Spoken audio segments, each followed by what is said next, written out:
Bonsoir tout le monde, bienvenue à cette masterclass de la Blockchain Business School. On est ce soir avec Alain Broustaille. Salut Alain. Salut, très heureux d'être avec vous ce soir. Bah ouais, merci à toi d'avoir accepté de venir. Tu vas nous parler ce soir de gestion documentaire et de certification de données avec la blockchain, avec des cas concrets et des entreprises que tu connais bien puisque tu travailles avec ces entreprises. Donc tu vas pouvoir nous en parler avec un angle très factuel et très concret.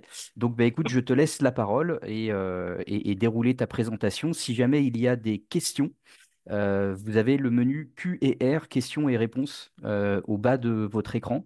Vous pouvez les poser à cet endroit-là. Ce sera beaucoup plus pratique que le chat. Parce que là, ça va bien nous séparer les questions et on va pouvoir y répondre au fur et à mesure et donc les faire disparaître une fois qu'on y a apporté une réponse. Donc voilà, le menu Q et R au bas de votre écran s'il y a des questions au fur et à mesure de la présentation. Et puis voilà, Alain pourra y répondre après avoir déroulé ce qu'il a à nous présenter. À toi, Voir, Alain. voir au fil de l'eau, très heureux d'être avec vous. Effectivement, aujourd'hui, on va parler de blockchain. Alors, la blockchain, tout le monde connaît un peu l'usage des cryptos. On entend d'ailleurs souvent des gens qui disent, mais ça sert à rien, c'est du vent, la crypto, qu'est-ce qu'il y a derrière? Alors, la question peut se poser. Ce qui est certain, c'est que la blockchain est déjà plutôt bien utilisée hein, sur le marché. Il y a beaucoup d'entreprises qui utilisent la technologie blockchain au-delà des tokens pour faire alors de la transparence, de la traçabilité, de la supply chain. Globalement, tout ça, en fait, c'est lié à la thématique qu'on va aborder aujourd'hui, c'est de la certification d'informations sur blockchain. Donc, je suis très heureux de vous en parler. Alors, juste pour me présenter, pour ceux qui n'ont pas suivi les cours où j'étais dedans, parce qu'il y a plusieurs programmes à la DeFi, à la BBS, moi, après un parcours dans l'édition de logiciels, j'ai été patron d'une business unit conseil au sein du groupe Sword, qui est devenu Coexia. Et j'étais en charge des sujets de dématérialisation. Donc pendant 6 7 ans, j'ai animé une équipe de plus de 50 personnes sur des sujets de dématérialisation de processus. Donc comment transformer du papier en numérique, comment traiter le numérique natif. Et forcément, la signature électronique faisait partie des sujets qu'on traitait beaucoup. Alors ça s'est beaucoup développé, la signature électronique, ces dernières années. Et il s'avère que moi, vers 2017, j'ai eu l'occasion de regarder pour la première fois la crypto. J'ai acheté du Bitcoin en 2017 et j'ai lu le white paper en janvier 2018. Et 2 mois après, j'ai dit, il faut que je travaille là-dedans. C'est immense, il y a des opportunités assez folles en utilisant la blockchain pour faire de la certification documentaire. Donc, c'est ce que j'ai fait. J'ai fait ça au sein de ma société qui s'appelle Blockchain Easy, c'est une société de conseil. J'ai le grand plaisir d'être incubé chez Coexia, qui est un groupe de 1100 personnes à peu près, chez qui on a fait beaucoup de projets de blockchain d'entreprise. Et Coexia, depuis décembre dernier, fait partie du groupe Talan, Talan, chez qui j'assure le rôle de directeur des activités donc blockchain. Et Talent, c'est plus de 7000 personnes, plus de 80 personnes en 2024 qui ont travaillé sur des sujets de blockchain. Donc il y a eu beaucoup, beaucoup d'expérience. Talent, c'est peut-être le premier intégrateur blockchain en 2024. Donc on a un retour d'expérience qui est très concret. Pour ceux que ça intéresse, j'ai eu l'occasion d'écrire des livres, des white papers, de publier beaucoup d'informations sur ce sujet, certification, signature électronique. Alors je passe et là je vous montre, déjà pour vous mettre un peu dans le contexte, une image qui est tirée d'un jeu vidéo auquel j'ai beaucoup joué à l'époque sur ma Nintendo DS, si je ne me trompe pas, ou 3DS, Felix Ace. Donc on joue un avocat, c'est le monsieur de gauche là sur l'image. On se retrouve au tribunal face à des gens qui nous attaquent et qui disent je suis pas d'accord avec toi, mon client n'a rien fait, et puis on les attaque, on se défend. Et donc devant, on a un peu un jeu d'enquête où on doit trouver des preuves qu'on amène devant le juge. Et si on a assez de preuves, ben, on gagne, si on n'en a pas assez, on perd.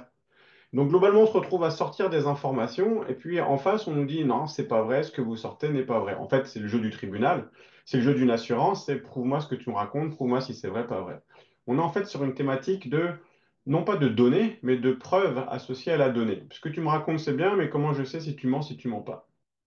En fait, souvent, quand on parle de contexte d'entreprise, quand on doit apporter de la donnée dans une entreprise devant un tiers, donc un tribunal, n'importe qui, une assurance, c'est un bon exemple privé, on se retrouve en fait avec des fichiers qui ressemblent à ça. Là, vous reconnaissez tous Excel. Excel, c'est quoi? C'est des données en ligne, c'est séquencé, des colonnes. Et ces données bah, vont raconter une histoire. Donc ça peut être une histoire de voilà comment j'ai construit un produit, voilà la liste des choses que j'ai achetées, que j'ai revendues, voilà ma comptabilité. Et cette histoire, cette donnée, on va la présenter devant un tiers et on va dire, regardez, je vais vous prouver que j'ai tout fait correctement parce que tout est dans un fichier Excel. Le problème du fichier Excel, c'est qu'un fichier Excel, il est manipulable. En fait, on peut le modifier assez aisément. Il lui manque par exemple une intégrité dans dans la durée. Alors là, ce que vous voyez à l'écran, c'est une tablette gravée dans de l'argile. Ça a plus de 2000 ans, je crois que ça date de moins 1800 avant Jésus-Christ. Ça vient de Mésopotamie. C'est un monsieur qui se plaint à un autre monsieur, d'ailleurs, c'est la plus vieille plainte qu'on connaît, qui lui dit je t'ai acheté du bronze et ton bronze était de mauvaise qualité, et franchement, tu pourrais me rembourser. Alors c'est assez marrant parce que cette plainte a plus de 4000 ans et aujourd'hui on sait, on connaît le nom de la personne qui porte plainte, on connaît le nom de la personne qui a mal fait son travail, on connaît tout ça et ça a été gravé dans une pierre et cette pierre, bah, on imagine bien qu'il est impossible de la modifier a posteriori. On a ce qu'on appelle de l'intégrité, de l'immuabilité, de l'immutabilité, ça dépend, tout ça c'est à peu près la même chose et ça un fichier Excel ne l'apporte pas parce que le fichier Excel on peut le modifier facilement. Alors, d'où l'expression hein, gravé dans la roche, par exemple, gravé dans le marbre. C'est-à-dire comment je peux m'assurer qu'une information que j'ai reste la même et que je puisse prouver à tout le monde que cette information n'a pas été modifiée. On a inventé plein de choses. Alors là, par exemple, on a un autre exemple, c'est le sceau, le cachet. Donc ça, c'est quelque chose qui a aussi été inventé où on va écrire un contenu dans une lettre, on va fermer la lettre, puis on va la cacheter et on pourra vérifier ainsi si la lettre a été ouverte ou pas. Si elle n'est pas ouverte, quelque part, on a confiance dans le fait que le contenu n'a pas été modifié. Et au passage, on en profite pour vérifier l'origine de la lettre parce que sur ce cacheté, il y a une petite signature. Là, on voit un espèce de F. Alors, c'était censé être dur à manipuler, dur à créer. C'est-à-dire qu'un escroc, un faussaire n'a pas forcément le bon cachet avec lui sous la main. Et donc, quand on reçoit ce courrier, on peut se dire, bah, c'est bien F, je ne sais pas, François Ier, qui m'a envoyé ce courrier, et ce courrier n'a pas encore été ouvert. Donc, on a une question de non-modification, d'intégrité de signature. D'ailleurs, ce concept existe toujours aujourd'hui. Ça, vous reconnaissez un recommandé, où là, on va avoir un tiers, c'est la poste, qui va dire, bah, moi, le recommandé, je vais non seulement t'assurer qu'il n'a pas été ouvert, t'assurer qu'il a été livré, t'assurer éventuellement de son origine, et en plus, je vais l'horodater. Donc, je peux considérer et garantir que ce courrier recommandé, en l'occurrence, a bien été envoyé le 17 décembre 2012. Et cet horodatage papier fait qu'aujourd'hui, on a des processus où on pourrait tout à fait envoyer un email à quelqu'un, mais on va quand même le faire en recommandé parce que légalement, si je dois poser ma lettre, ma démission, si je dois attaquer quelqu'un en justice, on va me demander de la preuve. Le juge va me dire, prouvez-moi que vous avez respecté le délai de 3 jours, de 3 semaines, qui fait partie de la procédure qu'il faut respecter. Donc, on voit qu'on a un sujet qu'on pourrait faire de manière plus rapide par un simple email. Par contre, on passe quand même par un courrier recommandé parce que la réglementation me le demande et parce que globalement, c'est le seul système d'horodatage aujourd'hui accepté par tous les tribunaux. Alors, je reviens maintenant à mon fichier Excel. On demande à ChatGPT, demandez-lui quelle est la différence entre un fichier Excel et une blockchain. On va pas tout lire ce qui a marqué là, mais il y a marqué globalement, Excel et la blockchain, c'est des outils de gestion de données. Ça se ressemble beaucoup. On stocke des données dans un tableau. Sauf que Excel, c'est modifiable facilement. Mais effectivement, Excel, c'est modifiable facilement, alors que par définition, et là, je pense que tout le monde a suivi ses cours à la BVS, la blockchain, ce qui rentre dedans, ne ressort pas. C'est un peu comme Las Vegas. Ce qui rentre à Vegas, il reste, c'est pareil dans la blockchain. On ne touche pas, c'est immuable. De la même manière, d'ailleurs, dans Excel, on peut faire des calculs, on peut faire des formules, on peut faire des macros en VB, en VBA, de la même manière qu'on peut faire un smart contract.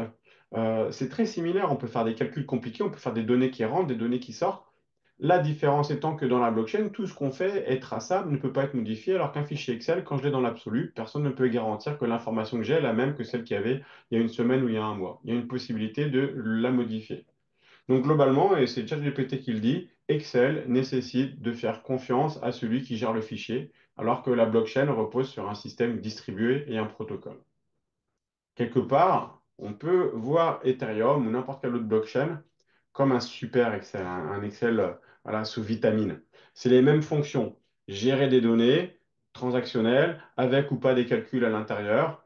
Voilà, les partager, sauf que dans un des cas, c'est décentralisé, c'est fiable, c'est horodaté. Si on fait une bêtise, tant pis. Dans l'autre, c'est flexible, on peut le modifier, donc c'est assez pratique. C'est pas les mêmes cas d'usage, hein. Au quotidien, si on devait tout faire façon blockchain, ce serait super horrible de bosser dans un fichier Excel parce qu'on passe sa vie à effacer et à rajouter des colonnes. Mais en l'occurrence, quand on veut faire quelque chose de sérieux, c'est pratique. Alors, ce que j'appelle de sérieux, la Commission européenne l'appelle aujourd'hui registre électronique. Alors, on parle dans la blockchain souvent de la réglementation MiCA, mais la réglementation MiCA n'est pas la seule qui nous intéresse. MiCA, ça parle de token en fait. Mais si on parle de blockchain pour des usages autres, on va parler de registre électronique. C'est décrit dans un texte qui s'appelle EIDAS, dont la version 2.0 a été votée, sauf erreur, en avril-mai cette année. Et registre électronique, c'est décrit comme une séquence d'enregistrement, donc c'est des enregistrements qui se suivent, de données électroniques, qui garantit l'intégrité de ces enregistrements. Donc on peut vérifier que ces enregistrements n'ont pas été modifiés. Et l'exactitude du classement chronologique, donc on a une certitude sur l'heure et la date à laquelle ces données ont été insérées. On est dans un système où un fichier Blockcell avec marqué une colonne date-heure n'est pas suffisant parce qu'on veut une exactitude, on veut un eurodatage. Or, dans la blockchain, on n'a qu'à regarder l'heure et la date d'une transaction. Et on veut garantir l'intégrité. Pareil, le fichier Excel, c'est pas suffisant parce que l'intégrité, la donnée, on l'a vu, peut être modifiée. Par contre, une blockchain, ça répond à ces caractéristiques. Donc, tous les projets dans lesquels on a un besoin de registre électronique sont des projets qui potentiellement peuvent utiliser de la blockchain. Alors, il existe d'autres technologies de base de données sécurisées, mais celles qui vont nous intéresser aujourd'hui, c'est celles qui sont sur la blockchain. Et voilà, comme disait mon cher Phoenix Ace, là voilà ta preuve dans la blockchain. L'information que je vais t'apporter, monsieur le juge, monsieur l'huissier, monsieur l'avocat, monsieur l'assureur, monsieur le client, vous pouvez la lire et vous pouvez être certain que je ne l'ai pas modifiée. Vous avez la date, l'heure, l'origine, tout ça, c'est dans la blockchain. Voilà. Sans revenir dans les exemples que j'ai mentionnés, c'est pas récent qu'on ait besoin de prouver l'authenticité d'un document. Donc, on a inventé le cachet, on a inventé la signature, on a inventé le recommandé, on a inventé la lettre solo, si vous connaissez. Puis, vous voyez en bas à gauche, on a envoyé surtout le témoin. Le témoin, la profession assermentée. Alors, c'est quoi un témoin? Bah, on va à la mairie pour se marier. Il y a le maire, c'est le principal témoin, il est là, c'est lui qui est là, qui dit je vous marie, il va inscrire dans un registre public à la mairie je vous ai marié, puis il y aura des témoins qui vont être là pour dire j'étais là, je certifie que oui, les gens se sont mariés. Quand on va voir un huissier, l'huissier c'est quoi son travail? L'huissier, c'est avant tout le rôle d'être un témoin. On fait venir un huissier pour dire écoute, toi huissier, tu es assermenté, c'est ton travail. Ton travail, c'est d'être un témoin fiable. Donc, tu vas venir et tu vas regarder quelque chose. Tu vas regarder les travaux, les problèmes, les dégâts, l'heure, la date, ce que j'ai. On va demander à un huissier et l'huissier va rédiger un petit compte-rendu pour dire voilà ce que j'ai pu constater de mes propres yeux.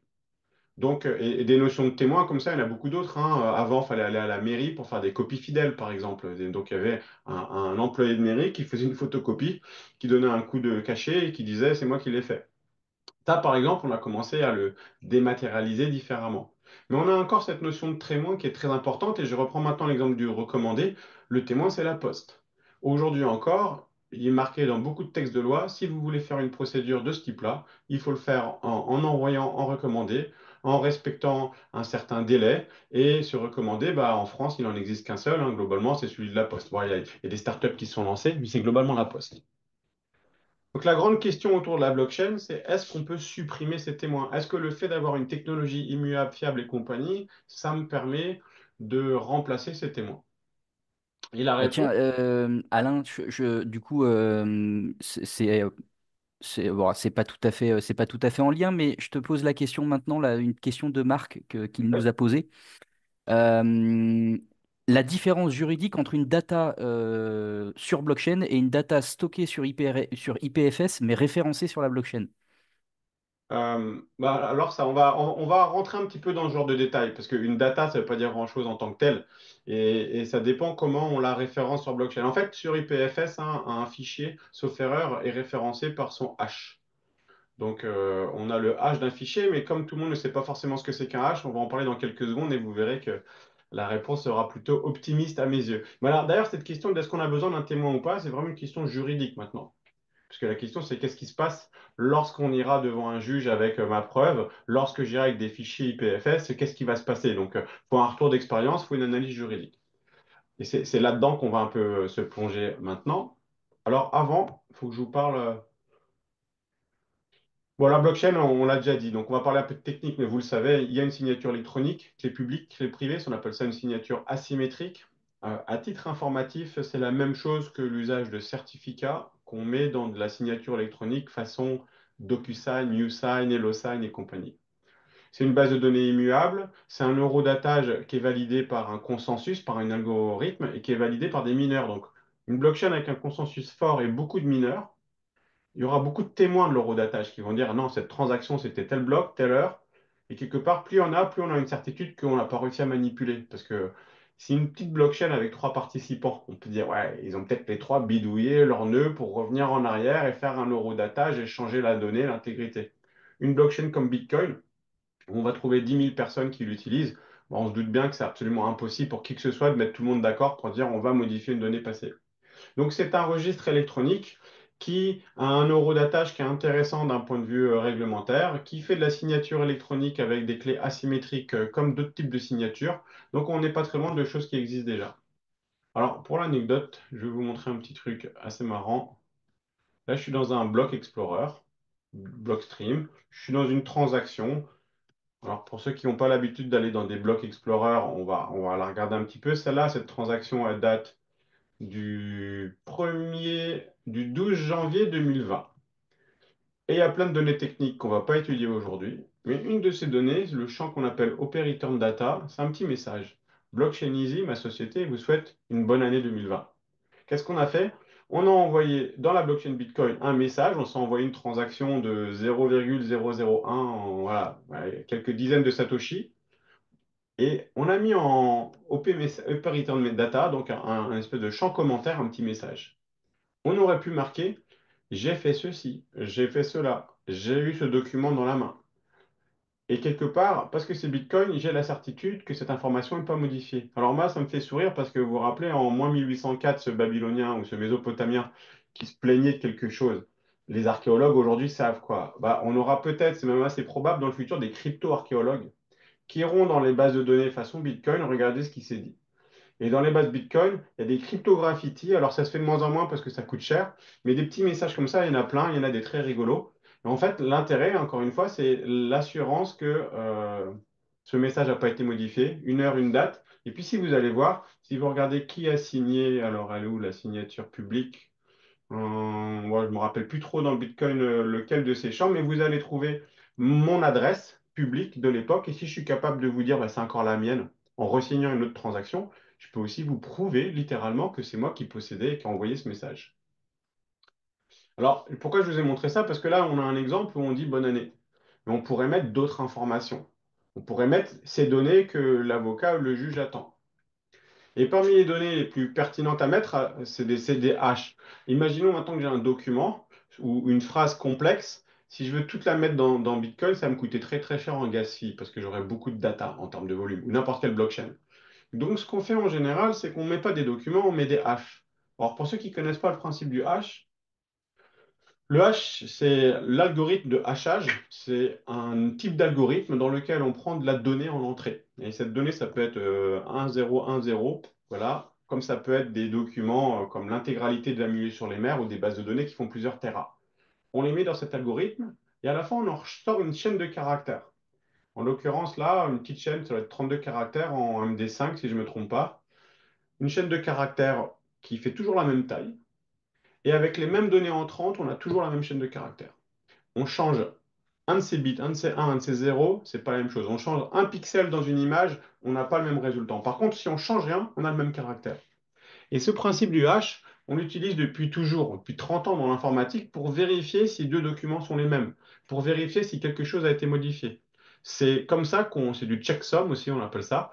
Donc pour comparer deux photos, aujourd'hui, on ne va pas s'amuser à l'ordinateur à regarder pixel par pixel et c'est exactement la même couleur. Non, on fait le checksum, on prend des 1 et des 0, on met dans la machine algorithmique, rrp, il va nous ressortir une petite chaîne de caractères. Si j'ai la même, c'est que c'est le même document.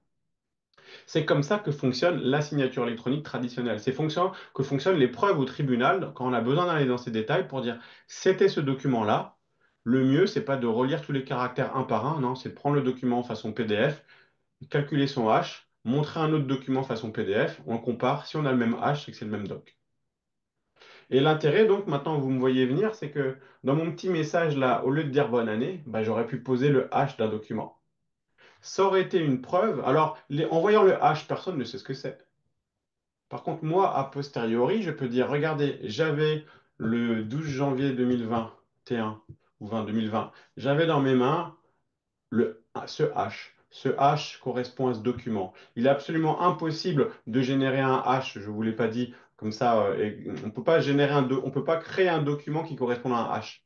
Donc, c'est impossible de faire du rétro-engineering. Donc, j'ai un document, j'ai un hash. Si ce hash, je suis capable de le présenter en 2020, ça veut dire que j'avais le document dans mes mains. C'est une preuve d'antériorité. Ce document était dans mes mains. Donc, je peux aller voir un juge, lui montrer ce document, recalculer le hash et lui dire, regardez, je l'avais mis dans la blockchain, je l'avais signé moi-même, c'était mon document. Alors, je vois une question de Marc. On peut mettre n'importe quelle information sur la blockchain, même fausse, c'est vrai. On conserve sa traçabilité, immuabilité. Quelle est la valeur de la preuve? Alors, dans la blockchain, on ne vérifie pas les données. On va juste vérifier leur origine. Date, heure, non-altération et origine de la donnée. Qui l'a déposée? Au sens, quelle clé publique l'a déposée? Donc ça se trouve, moi je vous souhaitais pas vraiment une bonne année en 2020. Ça se trouve, je vous aimais pas sans vous connaître. Mais c'est pas grave, ce qui compte, c'est le message. La blockchain donc n'est pas un outil pour prouver qu'une donnée est bonne ou pas. La blockchain est un outil qui prouve qu'une donnée n'a pas été modifiée, qui prouve quand elle a été déposée et par qui. Par contre, là, on peut déposer des hashes. Et en déposant un hash, on a prouvé qu'on avait la donnée d'origine dans sa main à un instant T. Pour reprendre la question sur IPFS, sauf erreur, IPFS, je ne sais pas s'il y a un pro d'IPFS là dans la salle, mais je crois qu'on référence les documents qu'on dépose dans un serveur IPFS par leur hash. Et donc, on est complètement dans cette thématique, c'est-à-dire qu'on va dire, j'ai un document dont le hash est 49CAD9BB70, alors IPFS, il me le retrouvera. Le simple fait d'avoir fait ça, ça veut dire, je peux vous prouver que j'avais le texte intégral de 20 milieux sous les mers dans les mains à cet instant-là. Alors, à quoi ça sert tout ça, en fait? On va le voir.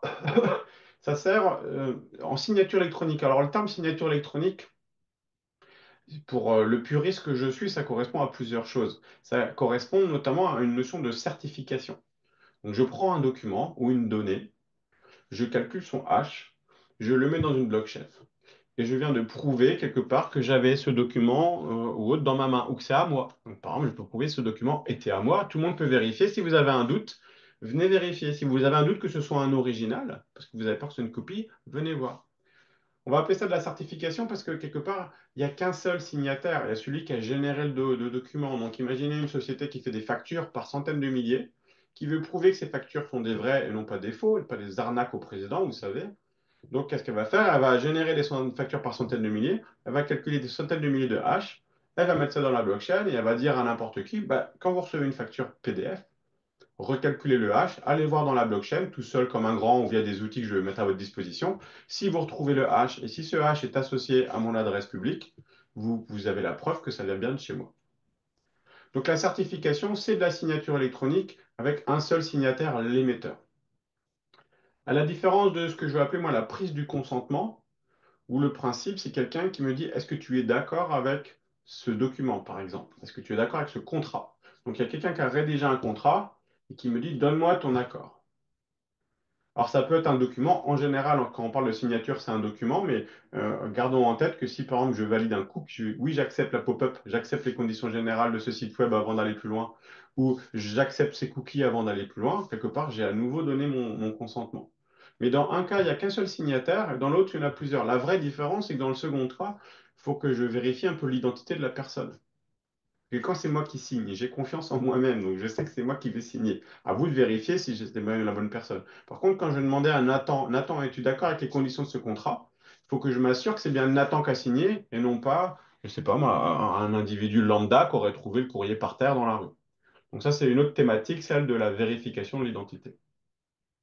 Donc certifier un document, c'est quoi le principe? Ben, on prend des productions numériques, donc des factures, des photos, n'importe quoi. On calcule des hash, on les met dans la blockchain. Souvent, on parle d'ancrage en français, d'anchoring en anglais. Ben, une fois que c'est fait, c'est finalisé quelque part, éventuellement, on va générer une petite preuve quelque part. On va marquer dans une base de données, tiens, j'ai déposé ce hash à telle date, telle heure dans la blockchain pour s'en rappeler. Parce que sinon, on peut techniquement se perdre dans des blockchains avec des centaines de milliers de transactions tous les jours. Donc, il vaut mieux s'en rappeler. Et puis la vérification, il faut trouver une manière facile de recalculer le hash et d'aller voir dans cette blockchain si ce hash est bien disponible. Alors, quel est l'intérêt de faire ça dans une blockchain? Le premier, c'est que l'alternative est peu utilisée. pour certifier un document aujourd'hui, alors les documents papier, on a inventé des trucs, hein, des filigrammes, vous savez, on met une petite image derrière. On a inventé des codes barres, on a inventé des codes D2, on a inventé des trucs où tu scannes et puis te vérifies un lien si c'est vrai ou pas vrai. Mais bon, globalement, c'est pas forcément très facile à utiliser. Ça peut coûter cher derrière d'un point de vue informatique en mettre en œuvre. Il y a une solution qui s'appelle le cachet serveur. C'est de la signature électronique de documents qui nécessite des serveurs horodatés. Et pour qu'ils soient et des serveurs horodatés, d'horodatage, excusez-moi, c'est quelque chose qui nécessite de se faire certifier par l'ANSSI, le tiers de confiance. Donc on est soi-même tiers de confiance. On va demander à un autre tiers de confiance de vérifier si on a bien fait. Il y a des coûts à tous les étages hein, pour faire tout ça. Donc ça peut être complexe. Et puis on va aussi avoir besoin d'un certificat. Pour avoir un certificat, il faut demander à un émetteur de certificat. Il y a toute une chaîne de confiance qui d'ailleurs eux-mêmes sont certifiés par l'ANSSI. Donc tout ça, ça a des coûts. Ça a des coûts qui fait qu'aujourd'hui, si je vous dis certifier un document, ça coûte un centime, 10 centimes, bah, peut-être que finalement, vous n'avez plus envie de le faire. Certifier un document pour 10 centimes, bah non, finalement, ça veut dire que la valeur ajoutée de prouver que sa facture est une vraie, finalement, elle est faible. Surtout que si quelqu'un se fait arnaquer, c'est pas votre faute, quelque part, c'est lui. Par contre, si je vous dis c'est un centime, vous dites ah pourquoi pas. Puis si je vous dis c'est 0,1 centime, voire 0,001 centime, là, vous avez peut-être envie de certifier tout ce qui sort de votre boîte mail ou de votre système informatique. Donc l'intérêt de la blockchain, c'est que si on le fait bien, ça peut être vraiment peu cher. Et quand on dit vraiment peu cher, c'est suffisamment peu cher pour que bah, on aille certifier des informations qu'on ne certifiait pas avant. Autre intérêt, c'est que dans la blockchain, on va mettre que le hash du document. Donc si vous faites votre projet dans votre entreprise, vous n'avez pas besoin de donner le document à un tiers. Vous n'avez pas besoin de l'envoyer sur un serveur d'horodatage de quelque société. Le document ne transite pas, donc la bande passante utilisée est moindre, mais surtout il y a moins de risque de confidentialité. Puis le dernier intérêt, et qui n'est pas des moindres, c'est qu'aujourd'hui, une technologie type cachet serveur ne va signer que des PDF, pour plein de raisons techniques. Or, bah, moi, calculer un hash, je peux le faire sur n'importe quoi, sur un fichier Excel, sur une image, sur un fichier de musique, sur une base de données. Je peux calculer des hashes sur n'importe quoi, donc je peux horodater n'importe quoi. Alors, Marc me confirme, je vois dans le chat, qu'un document sur IPFS peut être retrouvé par son hash. C'est bien ce qui me semblait. Et donc, à mes yeux, effectivement, un document qui est déposé dans IPFS via son hash est un document qu'on peut qualifier presque de nativement certifié par cette méthode. C'est-à-dire que on fait nativement de la certification documentaire lorsqu'on utilise IPFS. Par contre, il faut garder le document d'origine. Ou alors, on peut aussi horodater des données. Là, je prends un exemple qui sort d'un fichier Excel factice. On va avoir un client ABL, Alain Broustaille, qui achète une télé à telle date, telle heure. Le marchand qui dit qu'il confirme avoir reçu l'achat, qui prépare, qui transfère la télé à un coursier. Le coursier qui dit j'ai bon, et le coursier qui dit je veux l'amener, sauf qu'il ne va pas assez vite. Alain qui se plaint parce qu'on m'avait promis qu'on me le livrait sous 24 heures, je ne sais pas quoi. Donc on a une chaîne d'événements qui raconte une histoire. Cette chaîne d'événements, il y a une plainte. Donc, on a pris ça. Et une plainte, c'est et il avait promis de me livrer en moins de X heures, ou moins de 7 jours en l'occurrence, faut croire. Et puis, c'est toujours pas là. Et donc, à un moment, le marchand, il va dire, bah, c'est la faute du coursier. Et le coursier, il va dire, bah non, c'est toi qui me l'as donné trop tard. Il y aura débat entre coursier et marchand pour savoir qui est responsable du non-respect des horaires. Alors, on va regarder la base de données. Mais si cette base de données, c'est le marchand qui la tient, un coursier, qu'est-ce qui l'empêche de dire non, mais tu dis des bêtises, cette base de données, je ne sais pas d'où tu sors tes trucs, c'est pas du tout l'information que j'ai de mon côté. Si au contraire, le coursier, la DHL, il dit voilà les données, moi j'ai reçu ça à telle heure, telle date, le marchand il va dire bah non, je te l'ai envoyé 24 heures plus tôt, tu me dis une bêtise.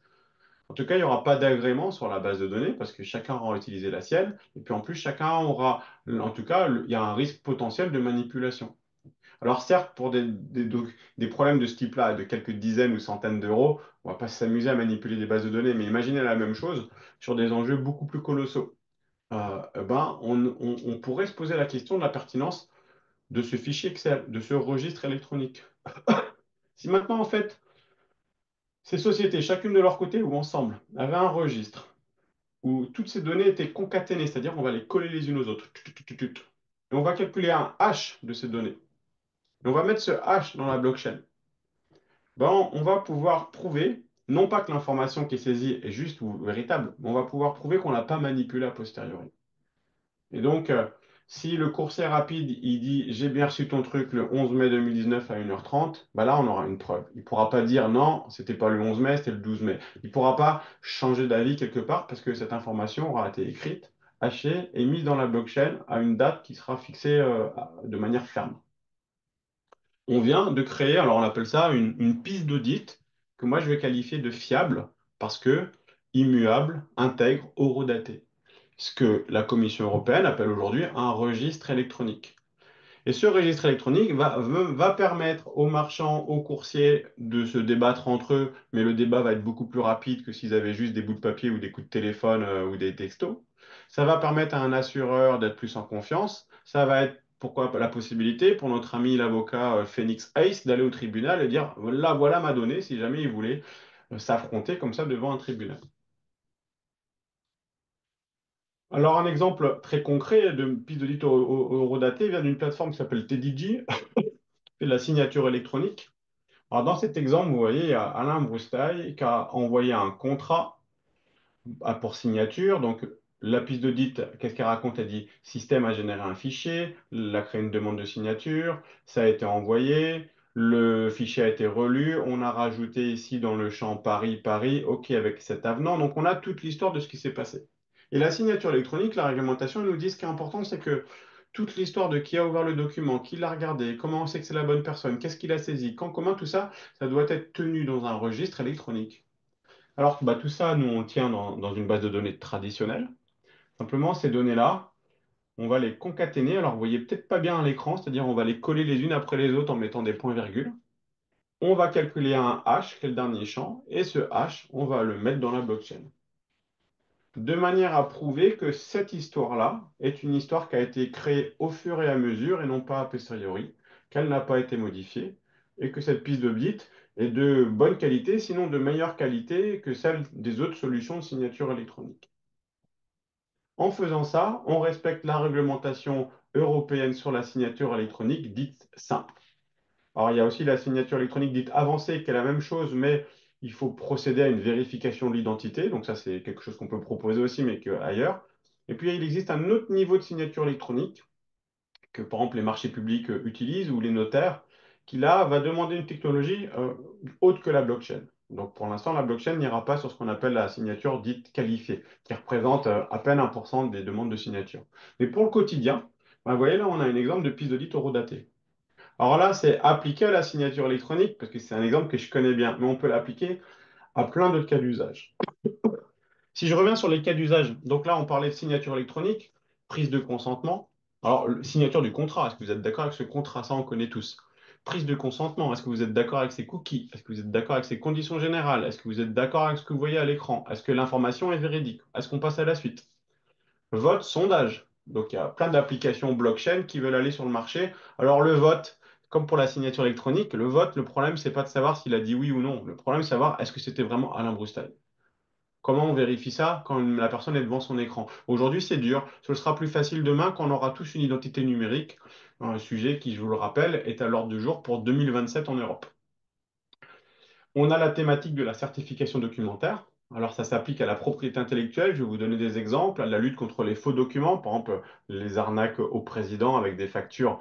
Monsieur, je suis votre fournisseur, faut me payer, voilà le nouvel IBAN, et l'assistante qui paye sans faire gaffe. Ou des sujets comme des pistes comptables certifiées. Pour l'anecdote, je ne sais pas si vous avez vu Elon Musk, qui est très actif en ce moment, qui a sorti pas plus tard que samedi ou vendredi dernier, j'utiliserai bien la blockchain pour vérifier et suivre les dépenses des agences d'État américaines. Qu'est-ce qu'il dit? Il dit globalement, on va faire un registre comptable dans lequel, quand ils reçoivent de l'argent pour faire des choses, ben, on vérifie s'ils l'ont bien dépensé. Je le veux sur blockchain pour que ce soit transparent, je le veux sur blockchain pour que ce ne soit pas manipulable a posteriori. On est typiquement dans la thématique de la certification de données ou du registre électronique dont je vous parle. La propriété intellectuelle, c'est un exemple à connaître parce que c'est probablement là où on a eu les premiers et puis le plus grand nombre de projets de blockchain de certification. Donc, par exemple, vous faites un morceau de musique, il vous plaît, c'est à vous. Vous le mettez sur YouTube pour le faire écouter, quelqu'un vous le pique, quelqu'un en fait une musique de film, bah, ça peut être compliqué parfois de prouver que c'était bien le vôtre. Alors, quand on est un professionnel, on va publier un album. La publication d'un album fait office de preuve. Mais tous les morceaux intermédiaires qu'on peut avoir, la version d'avant qu'on fait écouter à ses copains, les trucs d'amateurs ou autre, ça, bah, quelque part, en termes de protection intellectuelle, il y a un vide.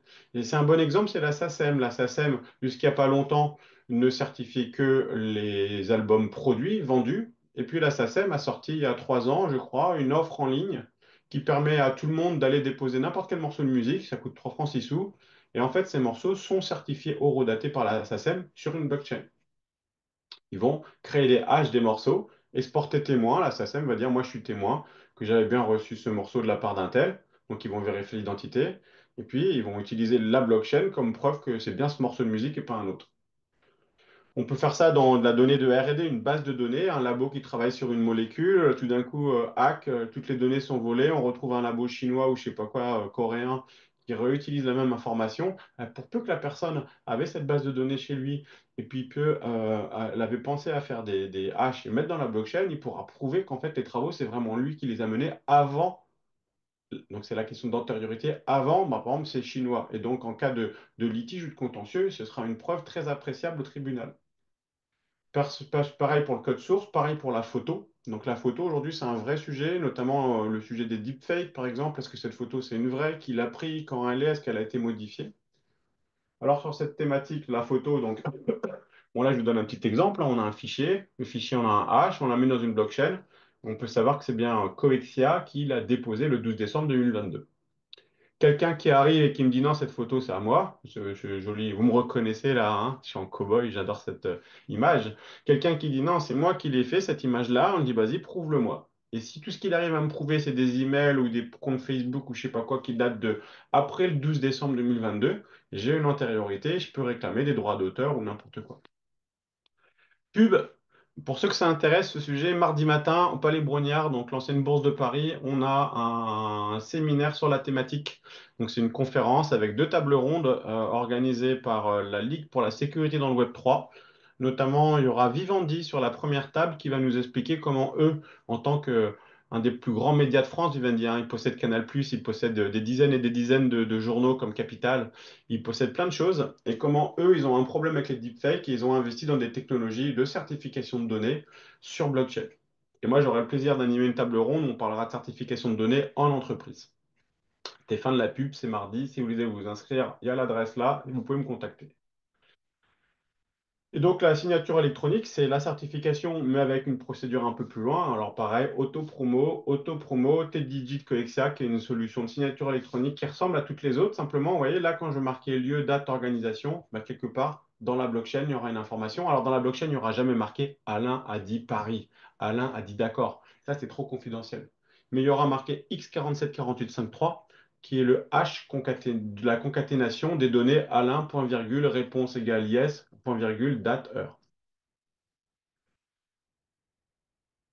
Alors, la data certifiée sur blockchain, une question de marque, hein. Est-ce que j'ai des exemples concrets de data certifiée sur blockchain? Alors, bah, j'ai suivi par exemple de la signature électronique que je vous ai montré parce que TDG certifie sa propre donnée sur blockchain.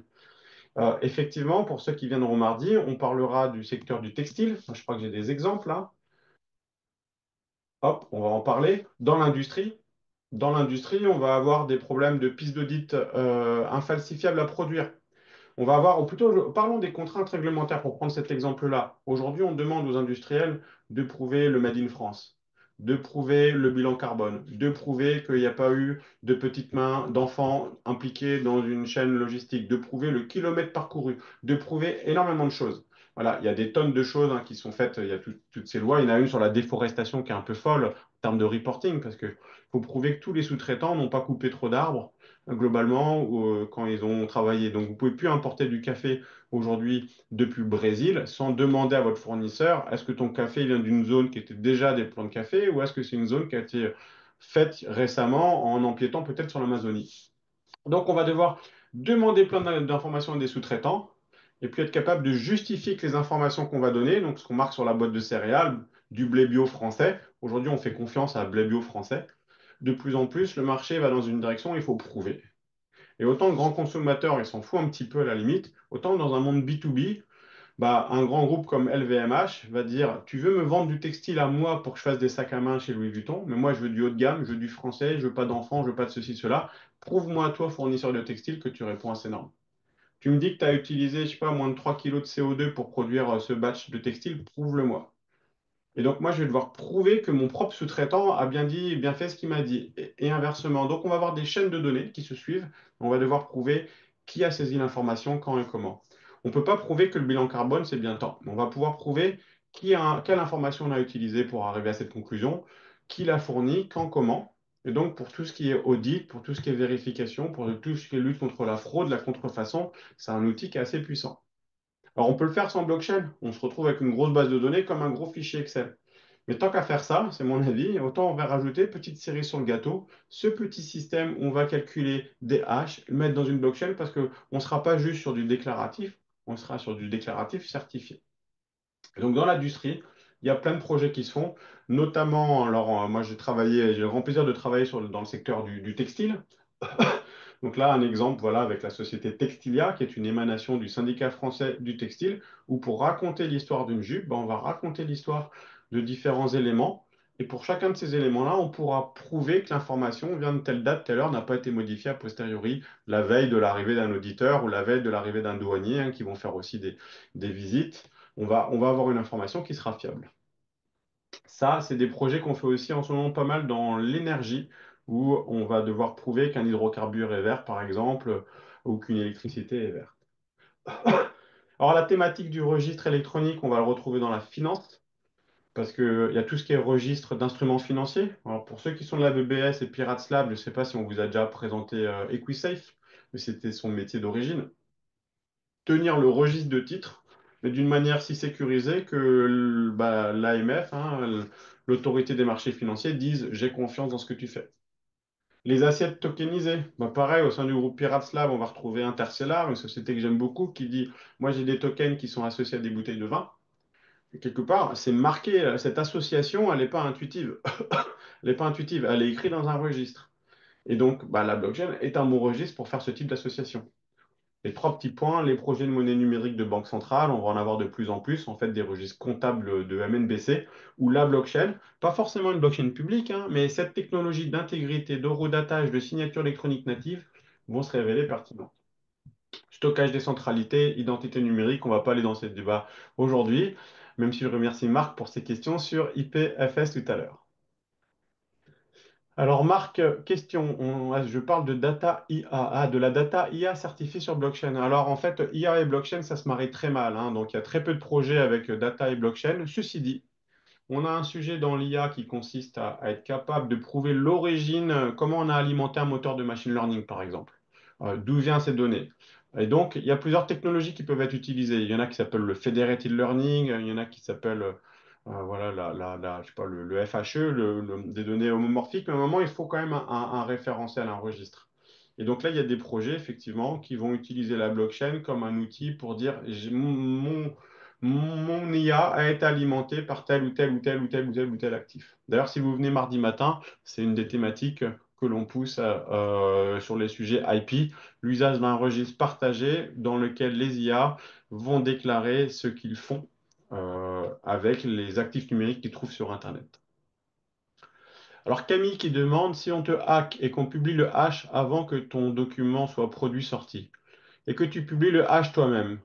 Effectivement, donc l'antériorité est sur la contrepartie. Comment vas-tu te défendre? Alors, heureusement que la loi, c'est pas juste une question de date et d'heure de publication de hash. En fait, c'est quand on va au tribunal, on arrive avec un faisceau de preuves.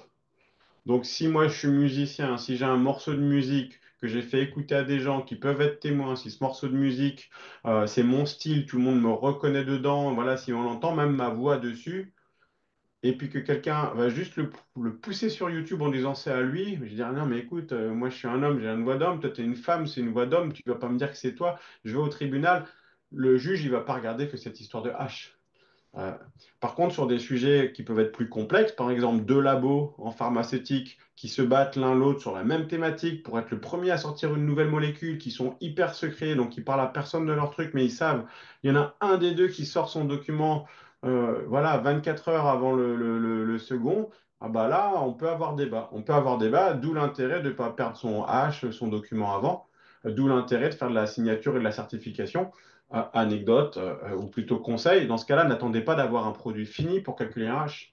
Faites-le tous les jours.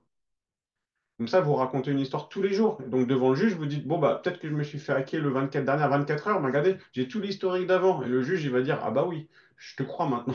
Je vois que tu avais déjà 99,9% du contenu qui était prévu la veille. Donc, je veux bien te croire quand tu me dis que c'est toi qui l'as fait. Et l'autre, quelque part, ça va se retourner contre lui parce qu'on va plutôt être dans la direction voilà, d'un vol de propriété intellectuelle.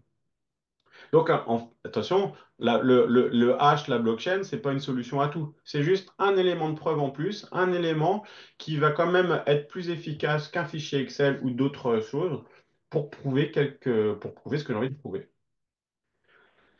Alors, il va nous rester, on va prendre 5 minutes juste pour vous dire si demain, dans vos entreprises, dans vos contextes respectifs, vous voulez utiliser voilà, ce principe de certification de données sur blockchain, bah, vous allez vous poser plein de questions. Alors, si vous avez un peu d'argent, appelez-moi, vous allez économiser facilement des semaines d'efforts, parce que moi, je l'ai fait plein de fois, littéralement des dizaines de fois. Mais vous allez vous dire, déjà, vous voulez quelque chose de pas cher, parce que si c'est cher, vous ne l'utiliserez pas. Bon, c'est une cerise sur un gâteau. Si la cerise plus chère que le gâteau, vous n'allez pas y aller. Vous allez vous poser la question de la valeur probatoire de la preuve. Est-ce que ce que j'ai fait, ça peut sortir devant un tribunal? Je peux vous dire que si vous utilisez une blockchain avec un nœud géré chez vous et que éventuellement le second nœud, c'est vos parents qui le gèrent, vous allez voir le tribunal et c'est comme si c'était un fichier Excel, quoi. Vous auriez pu vous-même manipuler. Si vous faites un truc sur Bitcoin en utilisant le champ OP Return, effectivement, c'est un peu plus compliqué de dire que vous avez hacké Bitcoin, parce que vous seriez milliardaire si vous saviez hacker Bitcoin.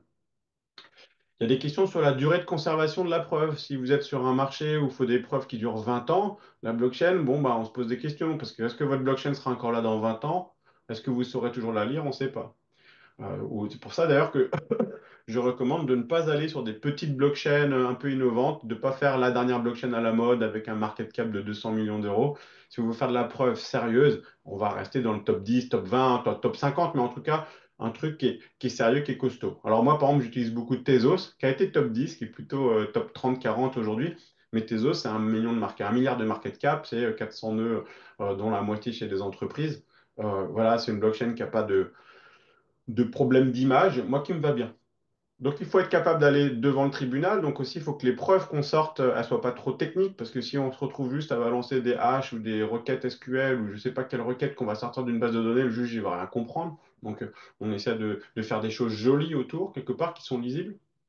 Se pose la question de l'archivage des documents signés, parce que faut que vous soyez capable de retrouver exactement le même document. Il ne faut pas qu'il y ait une modification. Donc, si vous déposez, si vous calculez le hash d'une photo, ben, il faut garder cette version de la photo. Or, on sait très bien, si on change une photo, qu'on la re-sauvegarde, des fois parce qu'on n'est pas dans le même format, parce qu'on n'a pas fait gaffe, on a changé la qualité de l'image, c'est plus la même photo, c'est plus le même hash.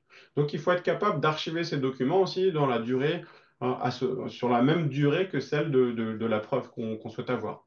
Il faut que ce soit facile à utiliser par les gens qu'on cible. Alors, si on veut juste se protéger face à un potentiel juge ou un auditeur, ça va. Mais si on veut faire un truc où tous les particuliers peuvent vérifier si une photo est une vraie, ou si un morceau de musique est un authentique, ou si une facture est authentique, il faut donner des outils pour les particuliers. Donc, il y a une question de comment je restitue l'information qui est plutôt pointue à la base. Le problème de l'identité numérique des signataires, comment je sais qui est derrière une adresse, on n'en parlera pas aujourd'hui. L'impact RSE d'une blockchain, nous on a commencé par Bitcoin d'ailleurs parce qu'on aime bien la sécurité, mais honnêtement aujourd'hui c'est impossible d'aller voir une entreprise et de dire j'utilise Bitcoin parce qu'on nous dit c'est quoi l'impact RSE? Et là on dit bah en bilan carbone on ne sait pas trop, mais il est 99 000 fois plus élevé que si on utilisait une blockchain comme Tezos. Et encore je suis gentil. Et donc aujourd'hui, pour plein de raisons, on va dire on va éviter d'aller voir une blockchain proof of work. De la même manière que personnellement, j'hésiterais aujourd'hui à faire une blockchain avec des frais de transaction élevés, donc je n'irai pas sur Ethereum. Ça coûtera trop cher. De la même manière que j'hésiterais à aller sur une blockchain qui a une réputation un peu funky. Typiquement Solana, moi, ces histoires de meme coin et tout, je trouve pas que ce soit très quelque chose. Aller devant un juge ou devant un groupe du CAC 40 et lui dire j'utilise Solana pour faire de la preuve numérique, j'ai peur qu'on me regarde en me disant ah, intuitivement, ta blockchain, j'ai moins confiance que si tu utilisais un machin qui s'appelle Proof of Authenticity by JP Morgan, quoi. Même si JP Morgan, quelque part, ta blockchain, il n'y a personne dedans. Et puis, il faut bien se douter que tout ça, c'est pas du one shot. Donc, c'est là la complexité. Il faut l'industrialiser. Il faut monitorer ces outils informatiques. Il faut monitorer ce qu'on met dans la blockchain. Il faut être capable de récupérer. Donc, c'est-à-dire qu'il faut avoir des nœuds d'archives et autres.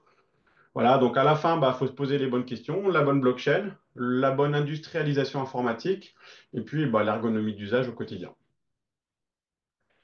Voilà, quelques petites astuces. N'envoyez que la donnée minimum, donc jamais tout le document, c'est trop gros. Éventuellement sur IPFS, mais IPFS, c'est pas parfait. En tout cas, IPFS, contrairement à ce qu'on peut penser, c'est pas forcément très confidentiel hein, comme structure. Il faut rajouter une surcouche.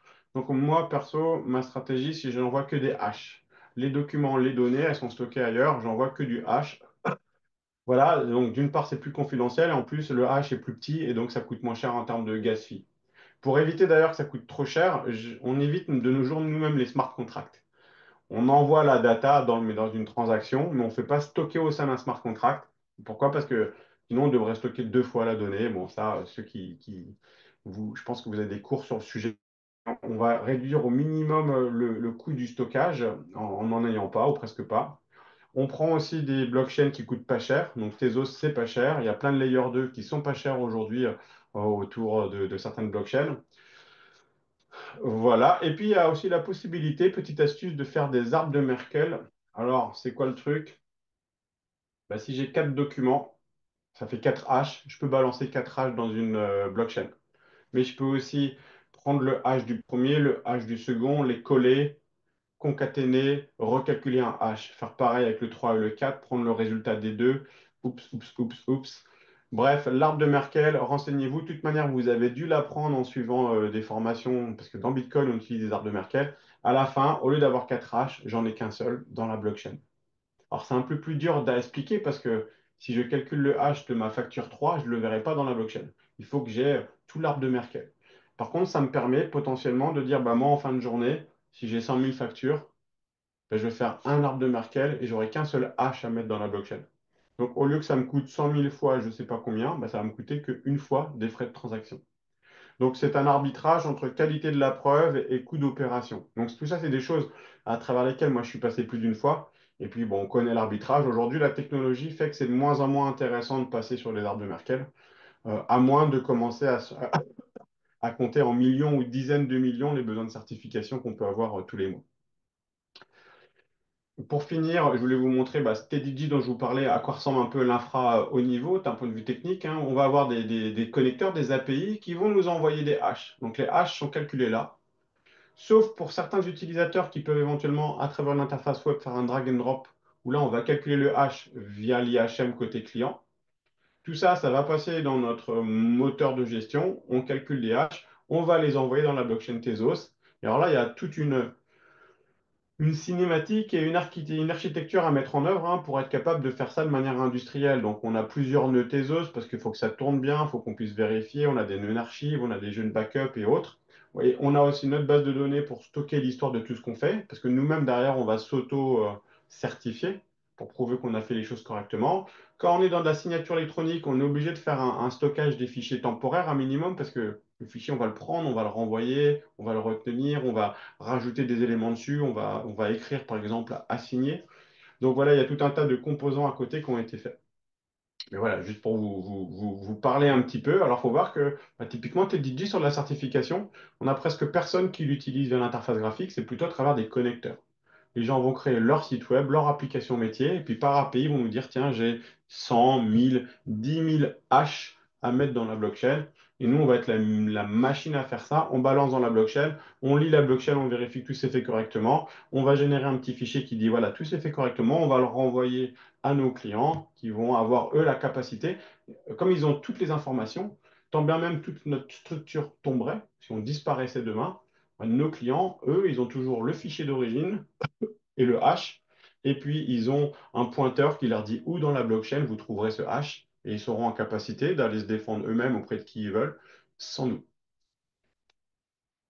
Et qui aura non pas la première, mais la cinquième ou sixième question. Moi, je peux rester encore un petit quart d'heure, hein. Nathan, je sais qu'il est déjà à 59, mais voilà, n'hésitez pas si vous avez des questions à ouvrir le micro ou à les poser à l'écrit, en espérant que la thématique vous aura intéressé.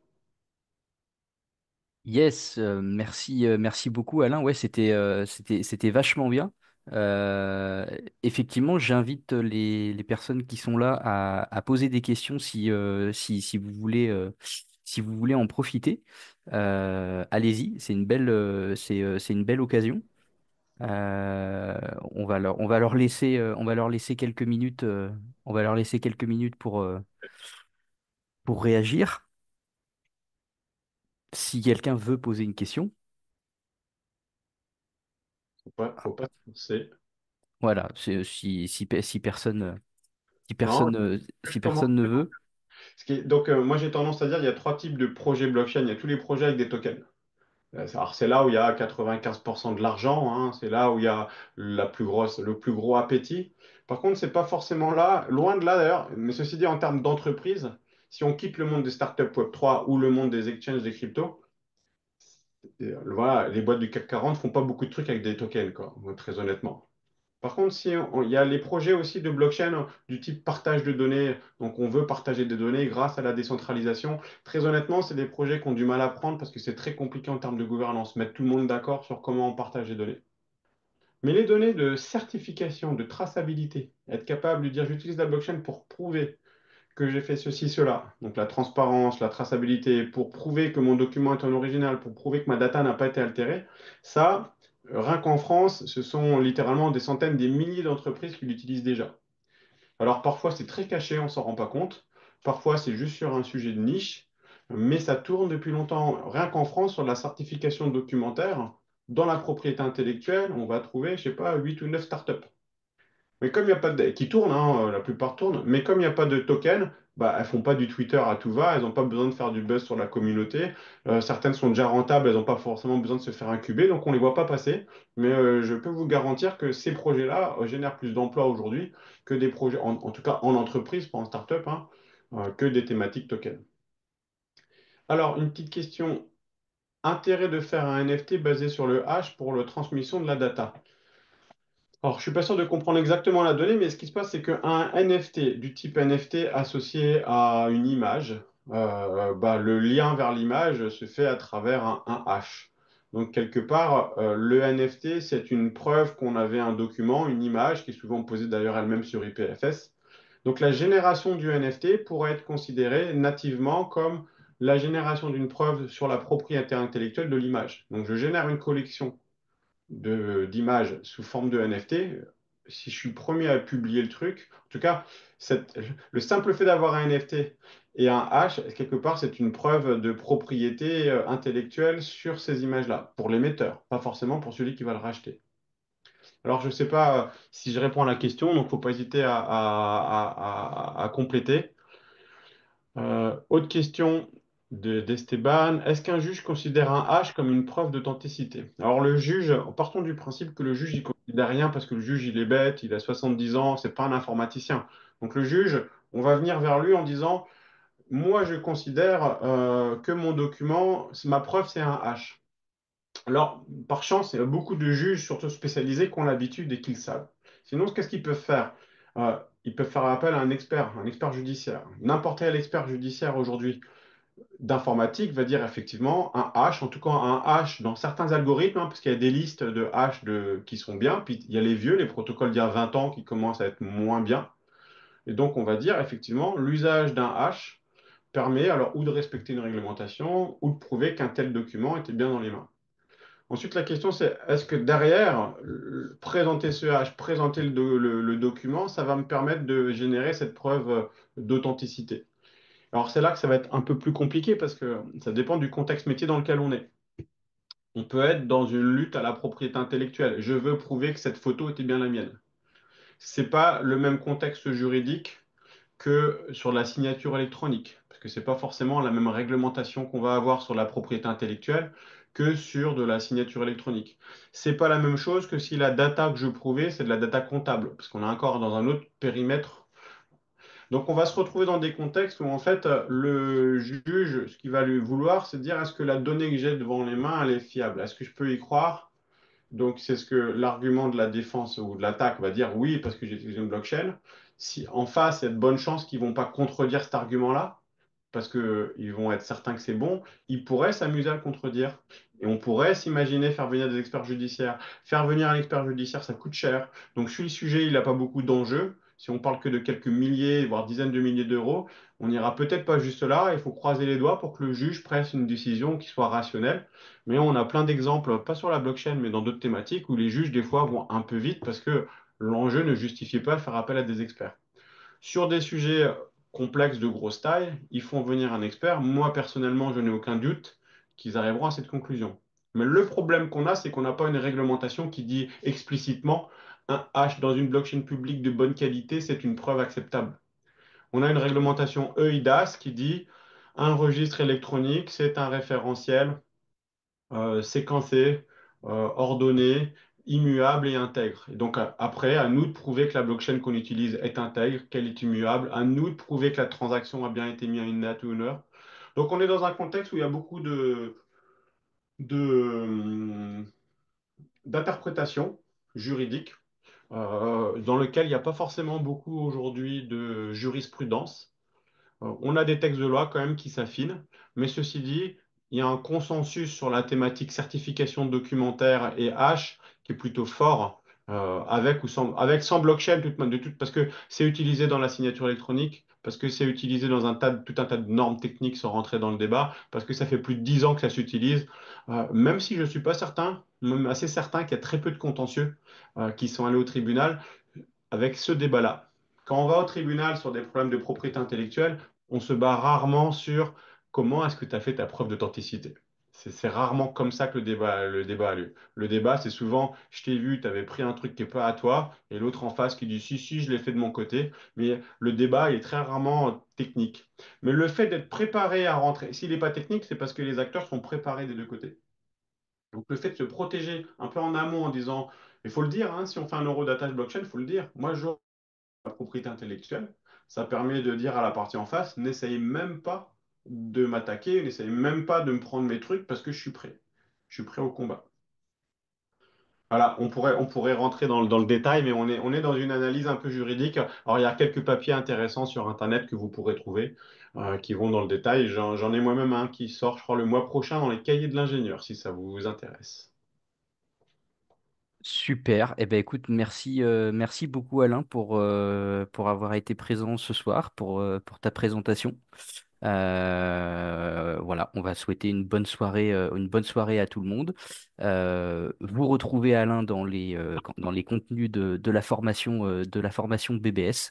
Voilà, sur la partie notamment de la compréhension du fonctionnement technique de la blockchain. Voilà, il y a eu quelques éléments de présentés ce soir. Mais voilà, vous l'aurez trouvé dans les contenus. Ah, alors une dernière question. Ah non, c'est Marc qui nous dit merci.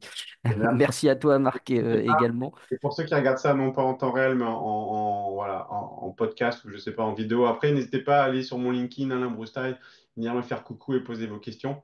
Figure-toi, Nathan, que ça m'arrive presque toutes les semaines, mais toutes les 2 semaines maintenant, j'ai des étudiants de la BBS qui viennent me faire coucou, ça fait toujours plaisir. Ah, bah, super, effectivement. Hop là, ça fait plaisir de te voir en direct et non pas en vidéo, te dit Esteban. Bah, merci Esteban, au plaisir de te rencontrer aussi. Super, merci à toi, Alain. Bonne soirée et puis à bientôt. Ciao! Ciao.